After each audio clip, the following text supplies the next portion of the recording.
All right, let me tell you about a young fella named Jake. He lived in a cozy little village, the kind of place where everybody knows your name. Jake was a good kid, had a good heart, but he had one big problem. This boy was the king of later. That's right. If you asked him to do something, his favorite word was later. His mama would say, "Jake, honey, can you please help me fetch some water from the well?" And what would Jake say? "Later, mama." He had a world of good intentions, but he just couldn't get started. He thought time was like a big endless road with no finish line. Now this habit didn't just stay at home. Oh no, it followed him right to the schoolhouse door. His teacher would give out assignments, and Jake would think, "I've got all week to do this. I'll get to it later." But later always turned into tomorrow, and tomorrow turned into the night before it was due. He would scribble something down in a hurry, not his best work, not even close. He was a smart kid, could have been top of his class, but his grades were just okay. He was missing his chance to shine, all because he was stuck on that one word, later. His friends would ask him to come out and play, to join their team for a game of village soccer. "Come on, Jake! We need you!" they'd yell. Jake, lying under his favorite shady tree, would just wave a lazy hand. "I'll be there in a little bit," he'd say. But that little bit would stretch into an hour, and by the time he finally decided to get up, the game would be over. He was missing out on the fun, missing out on the laughter, missing out on being part of the team. He was watching his childhood pass by from the sidelines, always planning to join in later. You see, Jake's problem was that he believed he had an unlimited supply of time. He treated each day like it was just a practice round for the next one. He didn't understand that every single minute is a gift, a chance to do something, to learn something, to be something. He was living his life on pause, always waiting for the perfect moment to press play. But let me tell you something I know for sure. The perfect moment is right now. Jake just hadn't learned that lesson yet. But don't you worry, his lesson was coming, and it was coming from someone very, very wise. Now, Jake's grandfather was a whole different story. This man was wise. I'm talking about the kind of wise that comes from living a long, full life. He had seen it all. He watched his grandson, this boy he loved so much, letting precious moments slip through his fingers like sand. It broke his heart to see Jake choosing later over now. The grandfather knew that lectures and scolding wouldn't work. You can't just tell a person to change, you have to show them why they need to. So, he came up with a plan, a special plan just for Jake. One sunny afternoon, the grandfather found Jake doing his favorite thing, nothing. He was just lying there watching the clouds drift by. The grandfather sat down beside him, not with a frown, but with a gentle smile. He didn't start with, "Why are you being so lazy?"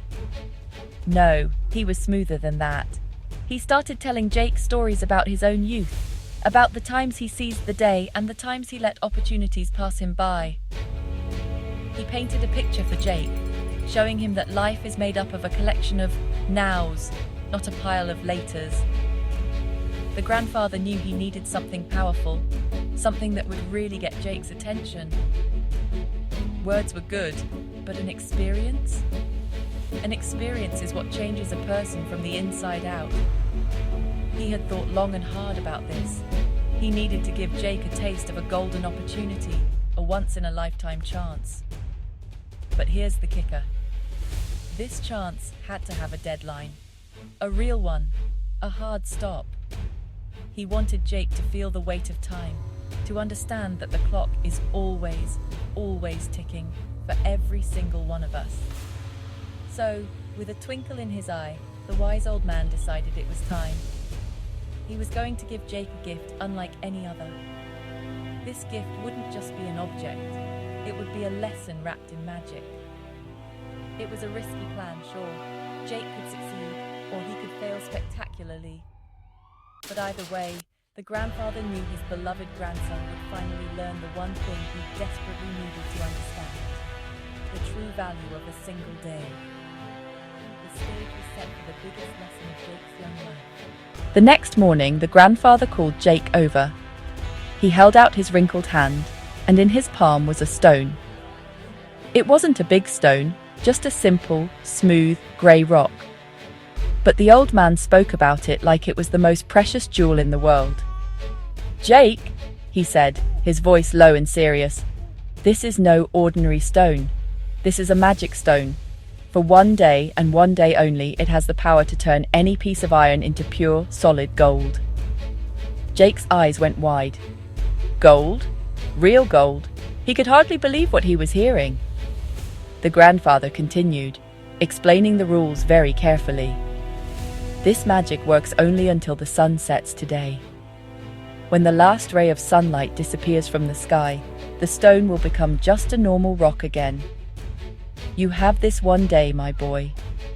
You can gather all the iron you can find and become wealthier than you could ever imagine.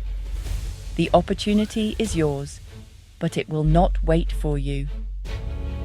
He placed the stone in Jake's hand. It felt cool and heavy, buzzing with a strange energy.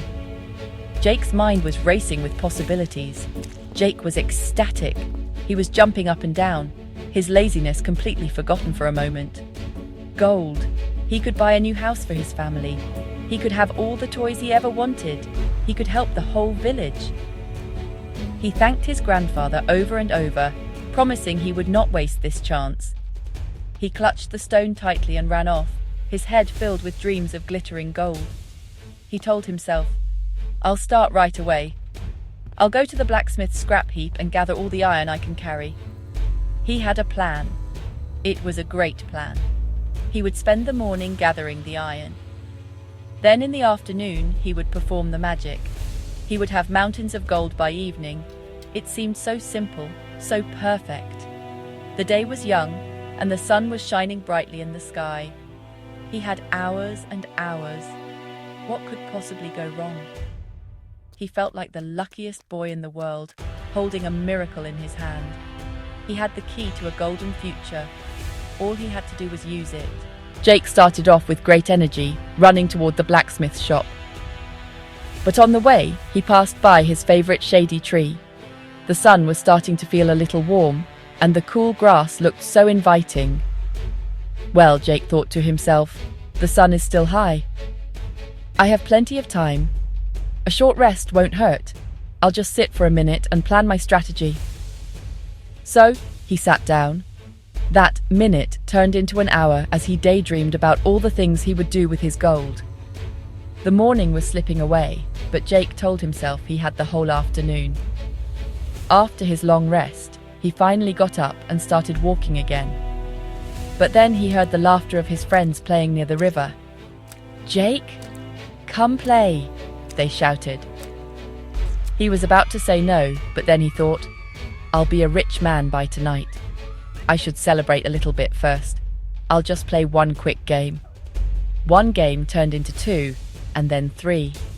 He was having so much fun that he completely forgot about his mission. The sun had already passed its highest point in the sky and was beginning its slow journey downward.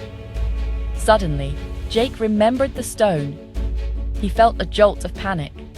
He left his friends and ran home to eat lunch. His mother had prepared his favorite meal.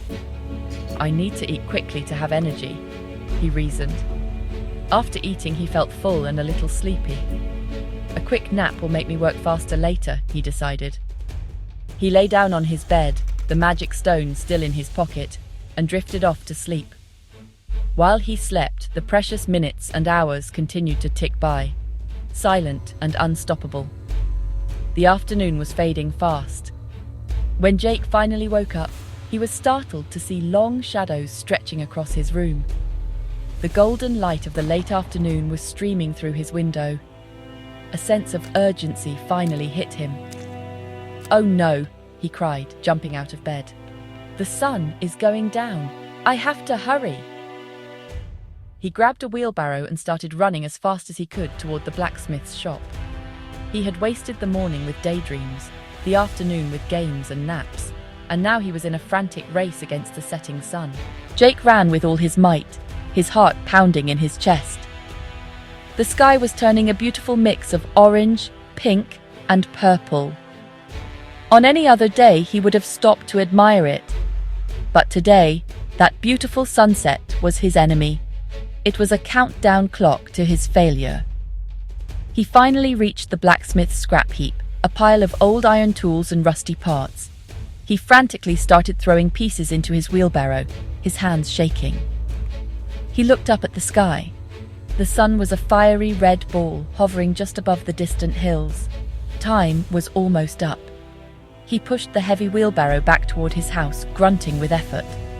It was so much harder than he thought it would be. Just a little more time, he pleaded to the sky. Please, just a few more minutes. But the sun doesn't listen to pleas. It continued its steady descent, obeying the unbreakable laws of the universe. Just as he reached his backyard and pulled the magic stone from his pocket, the final sliver of sunlight vanished from the horizon. The world was cast in the dim light of twilight. Jake touched the stone to a piece of iron. Nothing happened. He tried again, touching it to another piece, his hands trembling. Still nothing.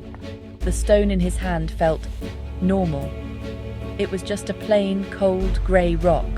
The magic was gone. He looked at the useless pile of iron and the worthless stone in his hand. A wave of deep, painful regret washed over him.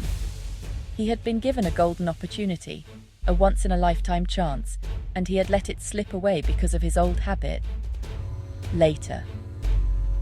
He sank to the ground and began to cry. His grandfather walked over and placed a gentle hand on his shoulder. He didn't say, "I told you so." He just said, "The gold is gone, my boy. But the lesson is more valuable than any treasure." The stone was magic for only one day, just like today was a gift that is now gone forever. Time, Jake, is the real magic. You can't save it for later. You must use it now. At that moment, Jake finally understood.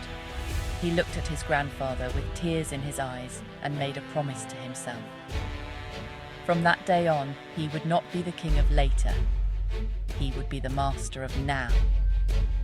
Remember that, kids. Don't wait for tomorrow.